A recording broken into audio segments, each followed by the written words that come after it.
नमस्कार, मैं हूं प्रशांत चुरहे और बड़ी खबर इस वक्त की कोरोना से जुड़ी हुई जो महाराष्ट्र से आ रही है। महाराष्ट्र में कोरोना एक बार फिर से बेकाबू होता दिखाई दे रहा है और हालात से निपटने के लिए अब महाराष्ट्र सरकार ने औरंगाबाद में भी 48 घंटे का सख्त लॉकडाउन लगा दिया है।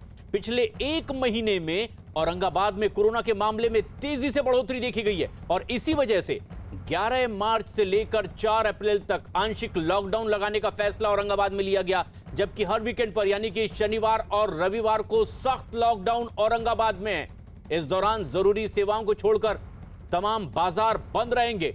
कोरोना के बढ़ते मामलों की वजह से सख्त कदम उठाया गया है। महाराष्ट्र के औरंगाबाद में सख्त लॉकडाउन, 48 घंटे पूरी तरह से औरंगाबाद में लॉकडाउन है।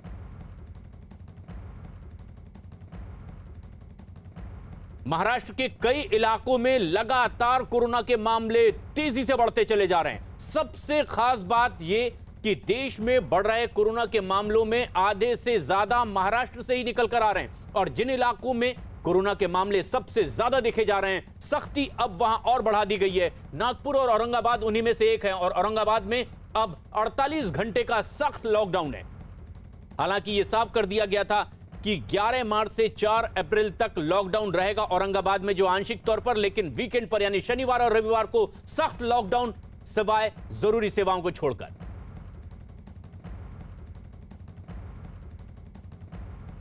लेकिन आम लोगों की लापरवाही ने एक बार फिर से देश में कोरोना को तेजी से बढ़ने का मौका दे दिया है और इसी वजह से केंद्र सरकार की चिंताएं भी बढ़ गई है। पिछले 24 घंटे में सबसे ज्यादा कोरोना के मामले महाराष्ट्र से सामने आए हैं, जहां 24 घंटे के भीतर ही 15,817 लोग कोरोना पॉजिटिव पाए गए हैं, जबकि 56 लोगों ने कोरोना की वजह से अपनी जान भी गंवाई है।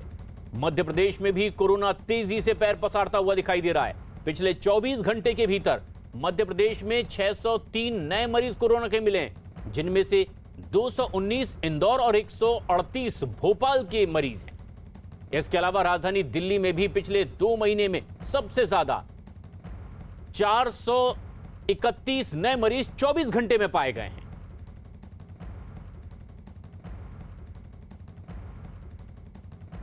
ना अक्रॉस द कंट्री अब आप देखेंगे और आज की आपने डेटा जब देखा होगा तो कोरोना अक्रॉस द कंट्री धीरे धीरे बढ़ता जा रहा है। एक तो नंबर 1 हमारी जो है so called Covid appropriate behaviour, उसमें लेक्सिटी आ रही है। दैट मीन्स हमारे पास में मास्किंग, सैनिटाइजेशन, सोशल डिस्टेंसिंग जो कि की है कंट्रोल करने के लिए, वो मेजर्स जो हैं धीरे धीरे उनमें ढिलाई आती जा रही है। सख्त कदम उठाए जा रहे हैं, लेकिन महाराष्ट्र में सबसे ज्यादा चिंताजनक तस्वीर इस वक्त हमारे साथ सीधे जुड़ रहे हैं मुंबई से हमारे सहयोगी पारस धामा। आशीष सिंह मौजूद हैं दादर सब्जी मंडी में और तुषार कोले नागपुर से इस वक्त हमसे सीधे जुड़ रहे हैं। लेकिन क्या तस्वीर इस वक्त मुंबई में है, किस तरह के फैसले लिए जा रहे हैं और क्या आकलन सरकार ने किया है? पारस,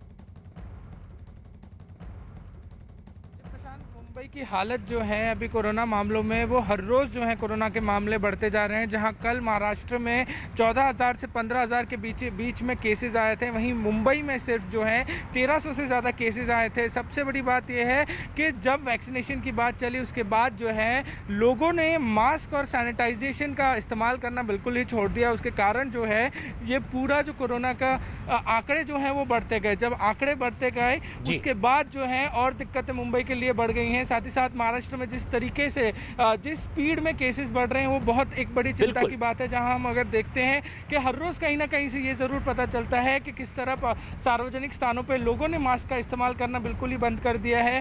हर रोज़ कुछ ना कुछ ऐसी चीज़ें हम देखते हैं जहाँ पे लोगों के कानों पे जू तक नहीं रेंग रही है कि कोरोना के मामले बढ़ रहे हैं। पारस, यही सबसे बड़ी वजह भी मानी जा रही है प्राथमिक तौर पर कि लोगों की लापरवाही, क्योंकि अपील की जा रही है कि आप हिदायतों का पालन करें, दिशा निर्देश जो दिए गए हैं उसका सख्ती से पालन करें, लेकिन लापरवाही की वजह से अब मामले तेजी से बढ़ रहे हैं। दादर सब्जी मंडी इलाके की तस्वीर तो दिल दहला देने वाली है, क्योंकि भीड़भाड़ के इलाके में कई लोग बगैर मास्क के घूमते दिखाई दिए थे। आशीष सिंह हमारे सहयोगी दादर सब्जी मंडी में इस वक्त मौजूद हैं। आशीष, क्या लोग भी ये महसूस कर रहे हैं कि उनकी लापरवाही ही एक बड़ी वजह है कि फिर एक बार मामले बढ़े हैं और दादर सब्जी मंडी में क्या आप कुछ सख्ती बढ़ी है?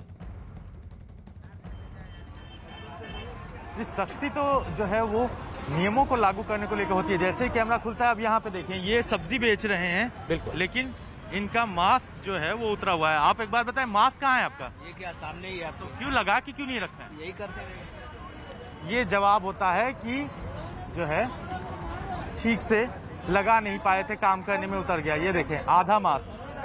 भाई मास्क पूरा तो लगाइए। सॉरी सर, सर्दी का सब प्रॉब्लम है सर, सर्दी का प्रॉब्लम है। सर्दी का प्रॉब्लम है। इसी तरह से जहां तक नजर जाएगी वहां पे आपको ये देखेंगे, वो देखें, शख्स अंदर जैसे ही कैमरा देखते हैं वैसे सीधे पलट कर भागने लगते हैं। ये हालत है और यही जो है आंकड़े बढ़ने की असल वजह भी बना हुआ है। यहाँ पे देखें, भाई साहब मास्क सीधे अपना मास्क खींचते हैं और कैमरे के सामने से। आशीष, जो ये तस्वीरें आप दर्शकों तक पहुंचा रहे हैं, न्यूज 18 इंडिया के दर्शकों तक बेहद सटीक तस्वीरें आप पहुंचा रहे हैं, ग्राउंड रिपोर्ट कि क्या है जमीनी हकीकत, किस तरह से लापरवाही की वजह से अब कोरोना के आंकड़े लगातार बढ़ते चले जा रहे हैं। और यही वजह है कि कई शहरों में तो अब लॉकडाउन लगा दिया गया। नागपुर उन्हीं में से एक है। हमारे सहयोगी इस वक्त हमसे सीधे जुड़ रहे हैं, तुषार कोले। तुषार, क्या नागपुर की ताजा स्थिति है? लोग किस तरह से रिएक्ट कर रहे हैं? आखिर ये नौबत क्यों आई नागपुर में? अगर देखा जाए तो आंकड़ों से ही पता चलता है कि नागपुर की कितनी खराब हालत हुई है। अगर कल महाराष्ट्र में पूरे जो आंकड़े हैं उनमें से 1957 आंकड़े अकेले नागपुर शहर से है, मुंबई से भी ज़्यादा आंकड़े नागपुर में है। इसी के मद्देनज़र आज नागपुर का तीसरा वीकेंड लॉकडाउन है और सोमवार से नागपुर में पूरा लॉकडाउन होगा। तो इससे पता चलता है कि नागपुर में काफ़ी गंभीर हालत है, इसलिए प्रशासन ने लॉकडाउन का निर्णय लिया है। 15 मार्च से 21 मार्च के बीच ये लॉकडाउन रहने वाला है। और पूरे विदर्भ में भी देखा जाए तो महाराष्ट्र, देश में सबसे ज़्यादा मामले महाराष्ट्र में आ रहे हैं और महाराष्ट्र में भी सबसे ज़्यादा मामले विदर्भ रीजन में आ रहे हैं। उसमें से नागपुर एक बड़ा हॉटस्पॉट बना हुआ है। अब सबसे बड़ी खबर है, एक फिर से तेजी से कोरोना का आंकड़ा बढ़ा है। 25,000 नए केस सामने आए हैं 24 घंटे के भीतर। नए मरीज 25,000 से भी ज्यादा और 140 लोगों ने अपनी जान गंवा दी है पिछले 24 घंटे में। कोरोना की वजह से ये आंकड़ा लगातार बढ़ता दिखाई दे रहा है। जान गंवाने वालों का 140 लोगों की मौत हुई है कोरोना की वजह से, जबकि 24 घंटे में 25,000 नए मरीज सामने आए हैं। और जो प्राथमिक तौर पर वजह सामने आ रही है, लोगों की अपनी भी लापरवाही। सख्ती इसलिए बढ़ाई जा रही है, कई जगह लॉकडाउन किया गया है, कहीं आंशिक तो कहीं सख्त लॉकडाउन पूरी तरह से। और वीकेंड पर तो कई शहरों में सख्त लॉकडाउन है, यानी पूरी तरह से जरूरी सेवाओं को छोड़कर बाकी सब कुछ बंद। और ये आंकड़े और ज्यादा डराने वाले हैं, सचेत करने वाले हैं, ताकि हम और ज्यादा एहतियात बरतें।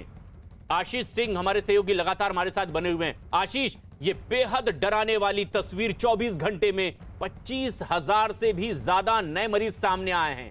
दादर में आप जहां मौजूद हैं, क्या ये एक सैंपल सर्वे की तस्वीर हो सकती है कि यही वजह भी है जिसकी वजह से आंकड़े इतने बढ़ रहे हैं? क्या आप दादर में इर्द गिर्द देख पा रहे हैं? प्रशांत, सबसे अहम बात यह कि 24 घंटे में जिस तरह से मामले बढ़ने, एक रिकॉर्ड मामला उभर कर सामने आया, उससे साफ पता चलता है कि स्थिति क्या है। यहाँ पे देखें, ये है सोशल डिस्टेंसिंग का हाल कि जहां तक नजर जाएगी कोई भी सोशल डिस्टेंसिंग आपको दिखाई नहीं देती है। जो लोग यहाँ पे दिखाई पड़ेंगे उनके हालत देखिए। यहाँ पर मास्क पूरा क्यों नहीं है, पूरा क्यों नहीं पहना? अभी वो बात कर रहा हूँ, बात कर रहे हैं इसलिए। ये देखें, ये जो है सीधे मास्क ऊपर खींचते हुए निकल रहे। ये जो भीड़ है, ये भीड़ ही असल वजह बना हुआ है लगातार जो है कहीं ना कहीं मामलों के बढ़ने के। क्योंकि तड़के सुबह जब दादर मार्केट खुलता है तो एकदम पूरी तरह से भरा होता है, खचाखच भरा होता है। और वहीं से जो कहीं ना कहीं एक व्यक्ति भी अगर संक्रमित है तो वो अपने साथ पूरे कई इलाके में बिल्कुल आशीष, और यही वजह है कि ये आंकड़े लगातार बढ़ते चले जा रहे हैं। लेकिन बड़ा आंकड़ा, 25,000 मरीज कोरोना के नए सामने आए 24 घंटे में। रवि सिंह हमारे सहयोगी फोन लाइन पर मौजूद हैं। रवि, क्या ताजा अपडेट है? स्वास्थ्य विभाग क्या कह रहा है इस पूरे आंकड़े को लेकर? देखिए, स्वास्थ्य विभाग की तरफ से ये कहना है कि जो केसेस बढ़ रहे हैं और खास करके कुछ इलाकों में बढ़ रहे हैं। आपको याद होगा कि महाराष्ट्र में शुरुआती दौर से ही केसेस बढ़े थे, लेकिन बीच में कम हुए थे। धारावी जैसे इलाके में भी केसेस की संख्या काफी बढ़ी थी, लेकिन वहां पे कम हुई थी। लेकिन ये केंद्र सरकार की तरफ से जो टीमें भेजी गई थी, कई राज्यों में भेजी गई थी जहां पर केसेस सबसे ज्यादा बढ़े हैं। इस दौरान एक्टिव केसेस की संख्या बढ़ी है। अब वहां पर ये देखा गया है कि लापरवाही बरती गई है। ये भी देखा गया है कि सरकार की तरफ से जैसे ही भीड़ मिली, लोगों को ये लगा कि कोरोना का जो संक्रमण है वो खत्म हो गया है और इसमें लापरवाही बरती गई। लापरवाही बड़ी वजह, लेकिन अब कई और राज्यों में इसका असर देखने को मिल रहा है और इसी से जुड़ी यह बड़ी खबर भी है। इस वक्त की सबसे अहम खबर गुजरात से आ रही है, सूरत में, जहां स्कूल में अब कोरोना ने पांव पसारने शुरू कर दिए हैं और कोरोना की जांच में अब तक 82 छात्र पॉजिटिव पाए गए हैं। स्कूल में पड़ताल के बाद सूरत के 25 स्कूलों में 1613 छात्रों का कोरोना टेस्ट किया गया।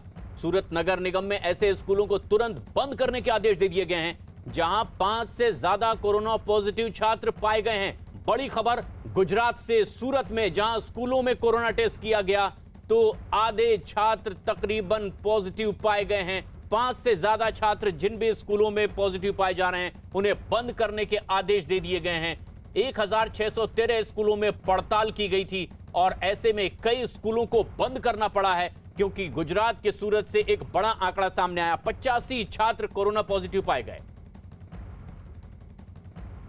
और यह सबसे अहम बात है कि लोगों की लापरवाही भी सामने आ रही है। मुंबई के अलग अलग इलाकों में हमारे सहयोगी मौजूद हैं। पारस मुंबई में मौजूद हैं। पारस, क्या वजह पता चल रही है? आखिर अब ये महाराष्ट्र के साथ साथ गुजरात में भी असर बढ़ता हुआ दिखाई दे रहा है। सरकार की ओर से क्या संकेत मिले हैं? किस तरह की कार्रवाई की बात कही जा रही है? संकेत बड़े स्पष्ट हैं पंकज, जहाँ पे ये भी कहा जा रहा है कि बहुत जल्द अगर लोगों ने मास्क और सैनिटाइजेशन पहले की तरह शुरू नहीं किया या फिर खुद का ख्याल खुद नहीं रखा तो सरकार जो है वो कड़े से कड़े कदम उठाने के लिए मजबूर हो जाएगी। क्योंकि हम देखते हैं जहाँ पे हमारे सहयोगी आशीष सिंह भी हैं दादर सब्जी मंडी पे, वहाँ पे हम देख पा रहे हैं कि किस तरह से लोग सोशल डिस्टेंसिंग की धज्जियाँ उड़ा रहे हैं। साथ ही साथ मास्क ना पहनने के बाद भी कितनी सारी ऐसी चीज़ें कह रहे हैं, इतने सारे जो हैं चीज़ें कह रहे हैं कि मास्क उनका उतर गया या फिर हम नहीं पहन पा रहे हैं। इस तरीके के बहाने जो हैं उनकी तरफ से देखने मिल रहे हैं। सबसे बड़ा कारण खुद जो है ये पब्लिक है जो मास्क नहीं पहन रही है। सबसे बड़ा कारण इसी की वजह से जो है और ज़्यादा दिक्कतें आ रही हैं और ज़्यादा जो केसेस हैं महाराष्ट्र में या मुंबई में या हम गुजरात में कह सकते हैं ये बढ़ रहे हैं। अगर कोरोना संक्रमण को रोकना है तो पहले जो है सबसे इम्पोर्टेंट चीज़ सरकार द्वारा पीएम मोदी द्वारा यही की गई थी कि आप मास्क पहनिए, सोशल डिस्टेंसिंग का पालन कीजिए और साथ ही साथ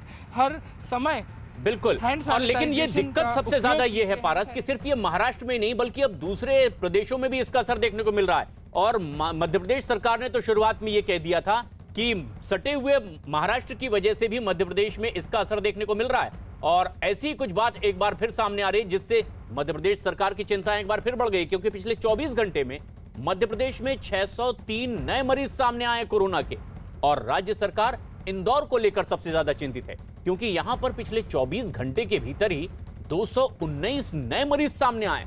अब तक इंदौर ही मध्य प्रदेश का ऐसा शहर है जहां कोरोना के सबसे ज्यादा केस सामने आए। इसके अलावा भोपाल में भी 138 मामले कोरोना के सामने आए हैं। मध्य प्रदेश में अब तक 4335 कोरोना के एक्टिव केस हो गए हैं और मामले की गंभीरता को देखते हुए अब सरकार नाइट कर्फ्यू समेत कई सख्त कदम उठाने पर भी विचार कर रही है। कल ही खुद मुख्यमंत्री शिवराज सिंह चौहान ने एक बैठक भी की थी और अधिकारियों को निर्देश दिए कि अगर कोरोना के मामले कम नहीं होते तो फिर रविवार या फिर सोमवार से रात का कर्फ्यू लगाया जा सकता है।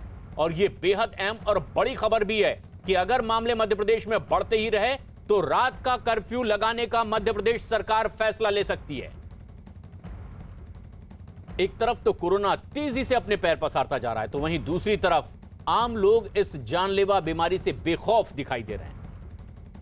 सहारनपुर में भी ट्रेड फेयर में धारा 144 और कोविड प्रोटोकॉल की जमकर धज्जियां उड़ाई जा रही है।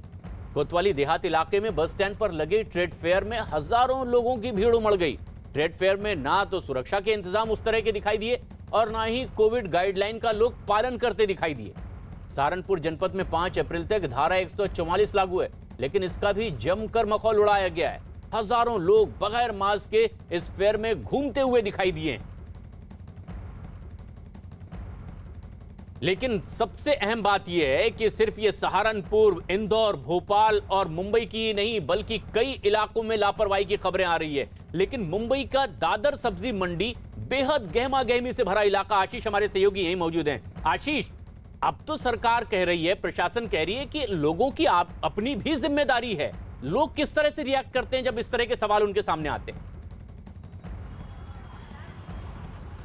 वैक्सीन आ गई है, शायद यही एक वजह है कि लोग जो है थोड़ा डर से बाहर निकले हैं, लेकिन बेखौफ हो गए। अब यहाँ पर देखें कि जैसे ही बीएमसी की गाड़ी आई है और यहाँ पे लोग भागना शुरू हो चुके हैं, क्योंकि जैसे ये खबर न्यूज़ 18 इंडिया पर अभी कुछ देर पहले जैसे स्थिति दिखाई गई, वैसे ही बीएमसी के कर्मचारी तेजी से एक्टिव हुए हैं, जिसके बाद ये लोग यहाँ से अपने दुकानें जो है उसको समेट के भाग रहे हैं, क्योंकि स्थितियाँ गंभीर है। एक बात बताएं, मास्क क्यों?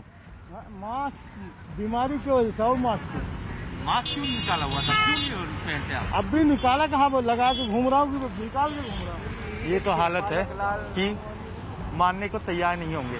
यहाँ पर देखें, स्थितियाँ आपको साफ तौर पे दिखाई पड़ जाएंगी। ये वृद्ध महिला है, सबसे ज़्यादा आज के वक्त में जो है 45 साल के ऊपर की महिलाओं को ही जो है वो वैक्सीनेशन किया जा रहा है। लेकिन ऐसे में ये वृद्ध महिलाएं यहाँ पे साफ तौर दिखाई देंगी। ये देखिए, मास्क कहाँ है? मास्क कहाँ है? अरे मास्क ठीक है, वो खुल गया, वो हवा से खुल गया। हवा से खुल गया? हाँ, हवा से मास्क खुल गया था। ये तो हालत है कि जो स्थितियां हैं वही बता देने के लिए काफी है कि एक व्यक्ति अगर संक्रमित होकर यहाँ पे पहुंचा तो अपने साथ कितने लोगों को चपेट में लेगा, जबकि खासतौर पे मार्केट सुबह 6 बजे बिल्कुल आशीष, और हम देख रहे हैं कि जिन लोगों से आपकी बातचीत हो रही है बड़ी ही अजीब सी दलीलें दे रहे हैं। कोई कह रहा है कि हवा से मास्क हट गया है, तो कोई कह रहा है कि सर्दी की प्रॉब्लम है, लेकिन ये प्रॉब्लम दूसरों तक बढ़ेगी और चिंता और ज्यादा बढ़ सकती है। लेकिन अब इस बीच उत्तर प्रदेश के डिप्टी सीएम केपी मौर्य के अनुसार लोगों से अब कोरोना नियमों का सख्ती से पालन करने की भी अपील की गई है। केशव प्रसाद मौर्य ने चेताया है कि कोरोना खत्म नहीं हुआ है और लापरवाही जानलेवा हो सकती है। कोरोना से बचना भी है और लोगों को बचाना भी है। स्वदेशी वैक्सीन का बड़े पैमाने पर उपलब्धता कराने का काम हुआ है। लोग स्वदेशी वैक्सीन जो लगवाने का काम वह भी करें, और मुझे पूरा विश्वास है कि कोरोना के इस महासंकट पर विजय प्राप्त होगी। और महाराष्ट्र में जो इस समय परिस्थितियां पैदा हुई, निश्चित तौर से वो चिंताजनक है, और महाराष्ट्र के अलावा भी किसी भी राज्य में अगर नंबर बढ़ रहे हैं तो उस पर बहुत ध्यान देने की आवश्यकता है। उत्तर प्रदेश सरकार ने सभी आवश्यक कदम उठाए हैं। और ये कोरोना सिर्फ स्थानीय राष्ट्रीय नहीं बल्कि अंतर्राष्ट्रीय मसला है और तकलीफ है। ऐसे में क्वाड देशों की बैठक में कोरोना के खिलाफ लड़ाई में भारत, अमेरिका, जापान और ऑस्ट्रेलिया ने एक बड़ी पहल की है। भारत और अमेरिका की अगुवाई में जापान और ऑस्ट्रेलिया कोरोना वैक्सीन पर एक साथ काम करेंगे। खास बात यह है कि अमेरिकी तकनीक से बनी वैक्सीन भारत में अब तैयार होगी। वैक्सीन को बनाने के लिए जापान और अमेरिका फंडिंग करेंगे, जबकि लोगों तक वैक्सीन पहुंचाने में ऑस्ट्रेलिया लॉजिस्टिक मदद करने वाला है। भारत के विदेश सचिव हर्षवर्धन श्रृंगला के मुताबिक 2022 तक इंडो पैसिफिक क्षेत्र के लिए 100 करोड़ वैक्सीन बनाने का लक्ष्य रखा गया है।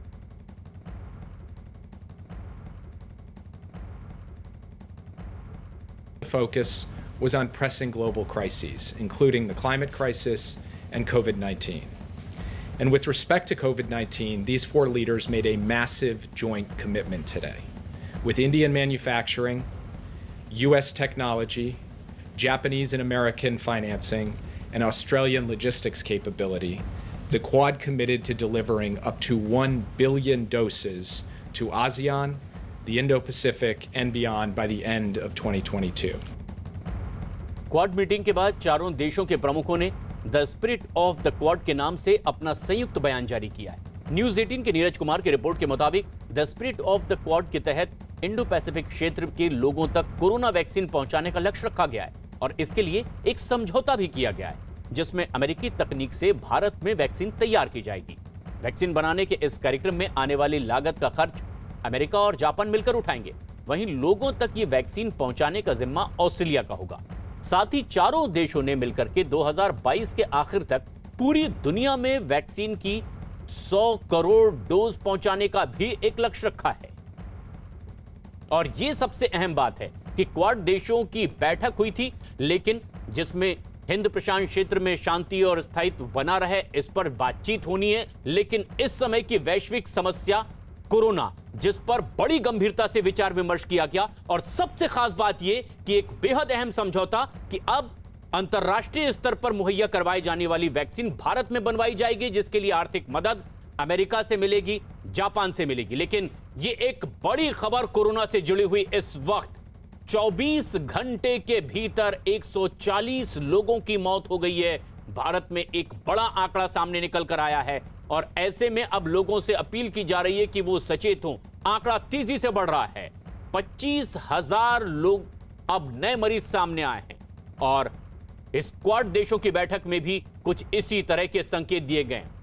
वैक्सीन पर एक बड़ा समझौता हुआ है। भारत और अमेरिका ने समझौता किया है इस कोरोना वैक्सीन पर कि भारतीय कंपनी ये वैक्सीन बनाएंगी और बायोलॉजिकल ई वैक्सीन तैयार।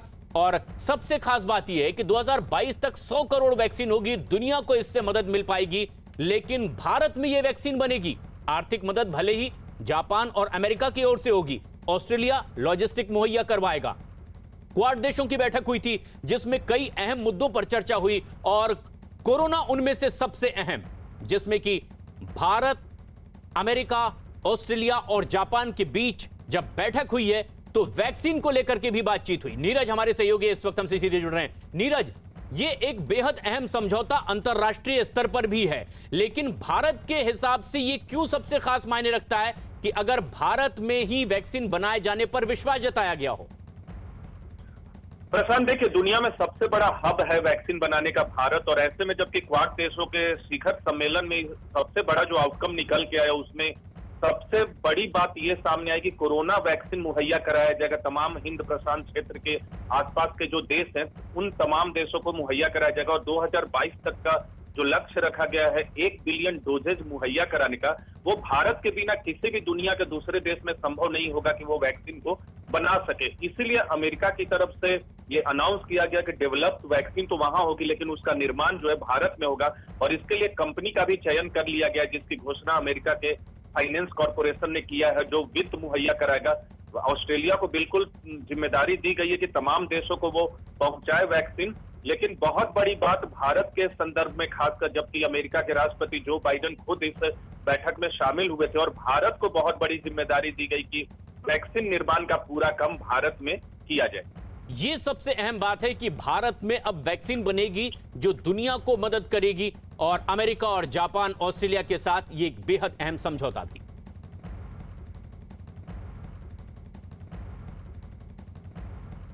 लेकिन बड़ी खबर पश्चिम बंगाल से। पश्चिम बंगाल के मुख्यमंत्री ममता बनर्जी की चोट के मामले में अब चुनाव आयोग ने रिपोर्ट दे दी है और उसे सौंपी गई है ये रिपोर्ट। बंगाल के मुख्य सचिव ने चुनाव आयोग को यह रिपोर्ट सौंपी और खबर है कि रिपोर्ट से चुनाव आयोग संतुष्ट नहीं है। इस वक्त की बेहद अहम खबर, जो रिपोर्ट सौंपी गई है बंगाल सचिव की ओर से, उससे चुनाव आयोग संतुष्ट नहीं है। चुनाव आयोग ने इस मामले में कुछ और स्पष्टीकरण मांगे हैं। खबर यह है कि मुख्य सचिव की रिपोर्ट में यह बात साफ नहीं है कि चोट हादसा थी या फिर हमला, जिस तरह के आरोप खुद ममता बनर्जी ने लगाए कि उनके ऊपर हमला किया है साजिशन। साथ ही साथ रिपोर्ट में जिन चश्मदीदों का जिक्र किया है उनके बयान भी बटे हुए हैं। चुनाव आयोग को सौंपी गई इस रिपोर्ट में साफ नहीं हुआ है ममता की कार का दरवाजा किसी खंबे से टकराया या फिर कार के दरवाजे को धक्का दिया गया, जिस तरह के आरोप ममता बनर्जी ने लगाए थे, और इसीलिए चुनाव आयोग ने और विस्तार से रिपोर्ट तलब की है। अमित सिंह हमारे सहयोगी इस वक्त कोलकाता में मौजूद हैं और वहीं यतेंद्र शर्मा भी। अमित, ये एक बड़ी खबर इस वक्त की कि चुनाव आयोग संतुष्ट नहीं है जो सचिव की रिपोर्ट है।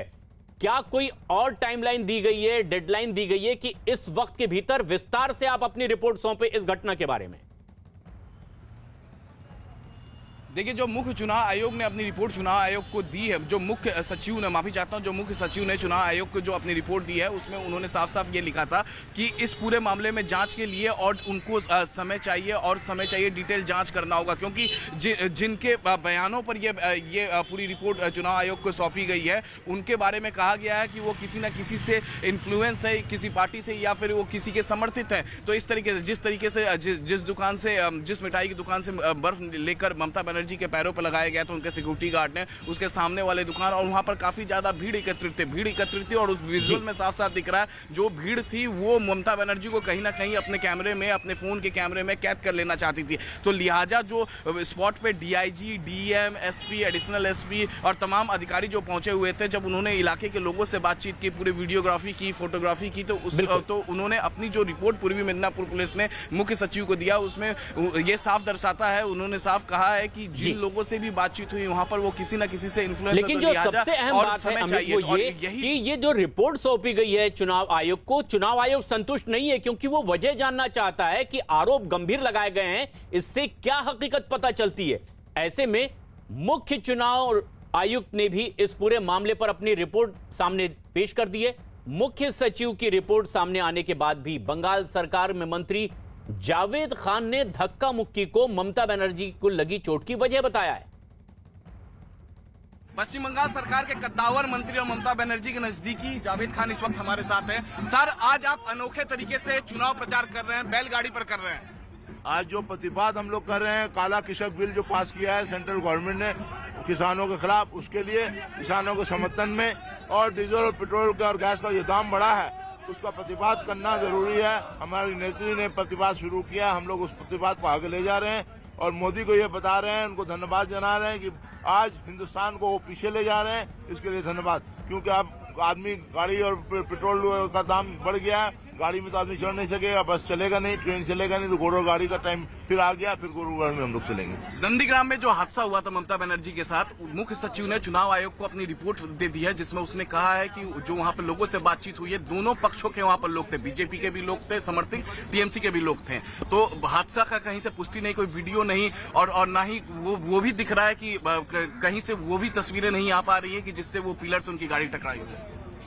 आज आप लोग देख रहे हैं इलेक्शन कमीशन, क्रिकेट में 11 प्लेयर होता है, 12 प्लेयर क्या नाम है इलेक्शन कमीशन है, वो आज तमिलनाडु में 234 सीट है, वहाँ एक दफा का निर्वाचन हो रहा है, यहाँ 8 दफा का क्यों हो रहा है 294 में। आज ये लोग निरपेक्ष नहीं है, इसलिए। दूसरी बात है कि आज आवाज, इससे पहले भी इलेक्शन हुआ है, कोई घटना नहीं हुआ। आज इलेक्शन कमीशन जो रोल अदा कर रहा है बंगाल में, बंगाल के लोग इसका सराहना नहीं कर रहे हैं। लेकिन अब चोट पर मचे सियासी घमासान के बीच ही ये सबसे अहम खबर कि ममता बनर्जी को कोलकाता के एसएसकेएम अस्पताल से छुट्टी मिल गई है। यतेंद्र शर्मा हमारे सहयोगी लगातार हमारे साथ बने हुए हैं। यतेंद्र, जो रिपोर्ट सौंपी गई है उससे ये स्पष्ट नहीं हो पाया कि वाकई हमला हुआ था ममता बनर्जी पर, जिस तरह के आरोप उन्होंने लगाए हैं, और अब रिपोर्ट विस्तार से तलब की गई है। क्या ताजा स्थिति बनती दिखाई दे रही है इस मुद्दे पर? देखिए, अगर रिपोर्ट की बात करें तो इसमें एक प्रशासनिक कौशल बड़ा अच्छे से देखने को मिलता है, और शायद इसी वजह से प्रशासनिक अधिकारी पूरे मामले को जिस तरह से चाहें अपनी गर्दन बचाने के लिए वो उसी तरफ मोड़ देते हैं। और ये मुख्य सचिव की जो रिपोर्ट और जो चुनाव आयोग का स्पष्टीकरण है अपने आप में बताता है कि सब कुछ ठीक नहीं है। मुख्य सचिव ने जो रिपोर्ट पूरी स्पष्टता के साथ देनी थी वो नहीं दी है, और इसी वजह से कई सारे पॉइंट्स पर चुनाव आयोग ने उस रिपोर्ट पर स्पष्टीकरण मुख्य सचिव से फिर से मांगा है, क्योंकि ना उस रिपोर्ट से ये पता चल पा रहा है कि वो हमला था, ना उस रिपोर्ट से ये पता चल पा रहा है कि वो दुर्घटना थी। आखिरकार ये ममता बनर्जी को चोट किस तरह से आई, प्रत्यक्षदर्शियों के बारे में भी वो स्पष्ट नहीं बता पाए। उनका कहना है कि जो प्रत्यक्षदर्शी थे उनके भी मतों में भिन्नता थी, या जो नज़दीकी का जो चश्मदीद था वो निष्पक्षता नहीं था। यानी कि कई सारे सवाल खुद ही जो एक गड़बड़ झाला रिपोर्ट में होता है कि जिसको केवल कहते हैं कि टाला जा रहा है, उस तरह की रिपोर्ट। हमारे साथ साउथ कोलकाता के वाइस प्रेसिडेंट है बीजेपी के कौशल प्रसाद मिश्रा जी। कौशल जी, ममता बनर्जी की रिपोर्ट्स को लेकर स्पष्ट नहीं हो पा रहा है कि वो हमला था, या जिस तरह से टीएमसी वाले कह रहे हैं कि हमला था और पूरी तरह से बीजेपी वालों ने बताया, क्या कहेंगे आप इस पर? देखिए, पूरा चुनावी नाटक है, पूरा चुनावी नाटक है। आप खुद देखे हैं कि 2 दिन पहले जिस पैर में उनको प्लास्टर दिया गया, कल जब हॉस्पिटल से निकली है तो वहाँ पे क्रेक बैंडेज लगाया हुआ है। तो ऐसा कौन सा ट्रीटमेंट हुआ कि जिस किसी भी इंसान को अगर कहीं भी फ्रैक्चर होता है तो 1 महीने 45 दिन इस तरह से उस बैंड रखा जाता है प्लास्टर को, जो 2 दिन में प्लास्टर खुल के वहाँ पे क्रेक बैंडेज हो गया। तो ये क्या है, पूरा चुनावी नाटक है। वो अपना एक माहौल क्रिएट कर रही है कि भाई बीजेपी सिंपैथी के लिए नंदीग्राम में सिंपैथी के लिए वे अपना सीन क्रिएट की जो पब्लिक ये आरोप तो बीजेपी लगा रही है और इसलिए भी जांच की मांग कर रही है यतेंद्र की आखिर सच्चाई क्या है वो सामने आना चाहिए। लेकिन चोट पर मचे सियासी घमासान के बीच ममता बनर्जी को कोलकाता के एसएसकेएम अस्पताल से छुट्टी मिल गई है। एक दिन पहले वो व्हील चेयर पर बैठकर अस्पताल से निकली। तस्वीरों में उनके बाएं पैर पर प्लास्टर चढ़ा हुआ नजर आया और कैमरे देखते ही ममता बनर्जी ने हाथ जोड़कर मीडिया का आभार जताया। वहीं मुख्यमंत्री को घर ले जाने के लिए कोई खास बुलेट प्रूफ गाड़ी नहीं बल्कि एक सामान्य कार पहुंची थी, जिसमें 2-3 लोगों ने ममता बनर्जी को ड्राइवर के साथ वाली ही सीट पर बैठने में मदद की और फिर वो अस्पताल से निकल गई। बताया गया कि डॉक्टर ममता बनर्जी को और 2 दिन के लिए अस्पताल में रखना चाहते थे, लेकिन ममता लगातार उन्हें डिस्चार्ज करने की जिद पर अड़ी रही और आखिरकार उन्हें अस्पताल से छुट्टी मिल गई है। टीएमसी की रणनीति देख करके लग रहा है कि इस व्हील चेयर से ही अब कुर्सी तक पहुंचने का रास्ता बनाने की तैयारी भी है। ममता के घाव को सियासी दांव बना करके भी अब टीएमसी आगे बढ़ती हुई दिखाई दे रही है। अमित हमारे सहयोगी लगातार हमारे साथ बने हुए हैं। अमित, ये आरोप लगातार अब विपक्षी दल लगा रहे हैं, बीजेपी जांच की मांग कर रही है, पश्चिम बंगाल कांग्रेस के नेता कहते हैं कि ये हार की वजह से सियासी नाटक है, ड्रामा है। कल की तस्वीरों के बाद क्या तस्वीर सामने निकल कर आई और क्या संकेत इस तक जनता तक पहुंचे हैं? देखिए, इस पूरे मामले को, कल की तस्वीर को अगर देखें तो इस पूरे मामले को टीएमसी जो है पूरे पश्चिम बंगाल में ले जाने की कोशिश कर रही है और जिस तरीके का इमेज पहले 2006-07 के दौरान जो इमेज था ममता बनर्जी का एक फाइटिंग लेडी का, वो इमेज जो है एक पेश करने की कोशिश हो रही है पूरे पश्चिम बंगाल की जनता के सामने। और यही वजह है कि व्हील चेयर पर बैठ के झाड़ग्राम में ममता बनर्जी एक बड़ी रैली को संबोधित करने वाली है। और दूसरी तरफ जो टीएमसी के दूसरे नेता हैं, जिस तरीके से बीजेपी और लेफ्ट कांग्रेस लगातार इस पूरे मामले में जांच की मांग कर रही है, तो वही टीएमसी जो है इस मुद्दे को पश्चिम बंगाल की जनता के सामने ले जाने की कोशिश कर रही है और कह रही है कि नंदीग्राम में ममता बनर्जी के साथ सब कुछ ठीक नहीं हुआ है। वहां 4-5 लोगों के साथ उन्हें धक्का मारा जिसकी वजह से उन्हें चोट आई। तो ये पूरा अब ये जो हादसा था वो एक सियासी तौर पे और अमित, हम ये देख रहे हैं कि लगातार इस पर सियासत जारी है, आरोप प्रत्यारोप हो रहे हैं और उधर चुनाव आयोग जानना चाहता है कि हकीकत क्या है। पश्चिम बंगाल चुनाव पर आज शाम बीजेपी की भी एक बड़ी बैठक होने वाली है। दिल्ली में आज शाम बीजेपी केंद्रीय चुनाव समिति की बैठक होगी और बताया यह जा रहा है कि इस बैठक में पश्चिम बंगाल चुनाव के लिए उम्मीदवारों की दूसरी लिस्ट जारी हो सकती है बीजेपी की ओर से। प्रधानमंत्री नरेंद्र मोदी भी इस बैठक में हिस्सा लेने वाले हैं। यतेंद्र शर्मा हमारे सहयोगी लगातार हमारे साथ बने हुए हैं। यतेंद्र, क्या उम्मीद है इस बैठक में जहां कुछ और उम्मीदवारों के नाम का ऐलान हो सकता है? देखिए, बिल्कुल आज शाम को बीजेपी ने केंद्रीय चुनाव समिति की बैठक बुलाई है और केंद्रीय चुनाव समिति वो कमेटी होती है जो चुनावी उम्मीदवारों के ऊपर फैसला करती है, चाहे वो विधानसभा के चुनाव हो या लोकसभा के चुनाव हो। चुनाव समिति की मोहर के बाद ही कैंडिडेट्स के नामों का ऐलान किया जाता है जो बीजेपी की ये चुनाव समिति तय करती है। इसमें प्रधानमंत्री नरेंद्र मोदी होते हैं, इसमें बीजेपी अध्यक्ष JP नड्डा हैं, गृह मंत्री अमित शाह हैं, राजनाथ सिंह हैं, नितिन गडकरी हैं, शहनवाज हुसैन है और बीजेपी महिला मोर्चा की अध्यक्ष इसमें रहती हैं। इसके अलावा बीजेपी संगठन महामंत्री BL संतोष इसमें रहेंगे। इस तरह से एक चुनाव समिति इसमें रहती है और आज शाम को करीब 6 बजे का टाइम इसमें है मीटिंग का, जिसमें इस तमाम बड़े नेता बैठेंगे और इसके अलावा जो वेस्ट बंगाल का जो बीजेपी का कोर ग्रुप है यानी कि 3 से 4 नेता इस मीटिंग में। इस वक्त की एक बड़ी खबर आ रही है, वैक्सीनेशन ने अब और रफ्तार पकड़ ली है। 20 लाख वैक्सीन 24 घंटे के भीतर लगाए गए हैं और ये ऐसे में तब बेहद अहम हो जाता है जब कोरोना के मामले तेजी से बढ़ते चले जा रहे हैं, लेकिन वैक्सीनेशन ने भी रफ्तार पकड़ ली है और अब दूसरे दौर का ये वैक्सीनेशन हो रहा है। 20 लाख से ज्यादा टीके लगे हैं। ये सबसे अहम बात भी है, जिस तरह से कोरोना के मामले बढ़ रहे हैं अब और ज्यादा सजगता के साथ वैक्सीनेशन की रफ्तार बढ़ा दी गई और 24 घंटे के भीतर ही पिछले 20 लाख से ज्यादा लोगों को कोरोना की वैक्सीन लगी है और डोज लगाए गए हैं। दूसरा दौर है कोरोना वैक्सीनेशन का। रवि सिंह हमारे सहयोगी इस वक्त हमसे सीधे जुड़ रहे हैं। रवि, 24 घंटे में 20 लाख वैक्सीनेशन, क्या कोई नई स्ट्रेटजी भी तैयार की गई है स्वास्थ्य विभाग की ओर से?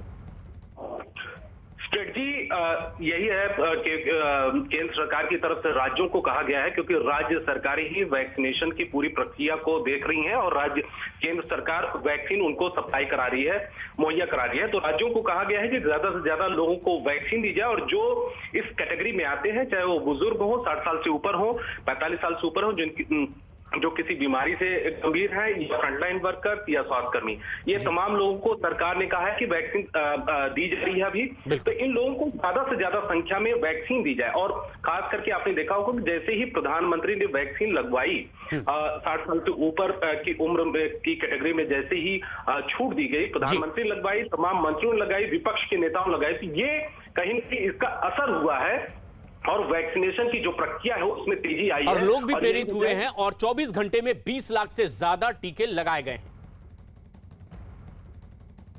टीवी पर चल रहा है एक अनोखा शो, यंग जीनियस। आज शाम 7 बजे न्यूज 18 इंडिया पर देखिए वो बच्चा जो दुनिया का सबसे छोटा तबला उस्ताद रह चुका है। मेरा नाम ऋतुराज पंड्या है, मैं 14 इयर्स का हूँ। मुझे तबला बजाना बहुत अच्छा लगता है और वही मेरा प्रोफेशन और पैशन है। I want to represent the Indian classical to the whole world. ये है यंग जीनियस, जिसकी उंगलियों का जादू देख लोग कह उठते हैं, वाह छोटे उस्ताद वाह। ये है यंग जीनियस, जिसने सिर्फ 2 साल की उम्र में ही बर्तन से धुन निकाल कर अपने आने वाले कल की आहट दे दी थी। ये है यंग जीनियस, जिसने सिर्फ 3 साल की उम्र में ऑल इंडिया रेडियो में अपना पहला तबला परफॉर्मेंस दिया। वो 4 साल का हुआ तो दूरदर्शन में दिखा और 6 साल की उम्र में वो Guinness book of world record में आ गया, दुनिया का सबसे छोटा तबला वादक। नेटवर्क 18 पर एक अनोखा शो दंग करने वाले मुंबई के 13 साल के तबला वादक तृप्तराज पंड्या के साथ तबले का वो छोटा उस्ताद जो संगीत की कई कलाओं में पारंगत है, जिसकी ज़बान पर शास्त्रीय संगीत विराजमान है, जो ढोलक, हारमोनियम, कांगो और ड्रम्स भी बजाता है।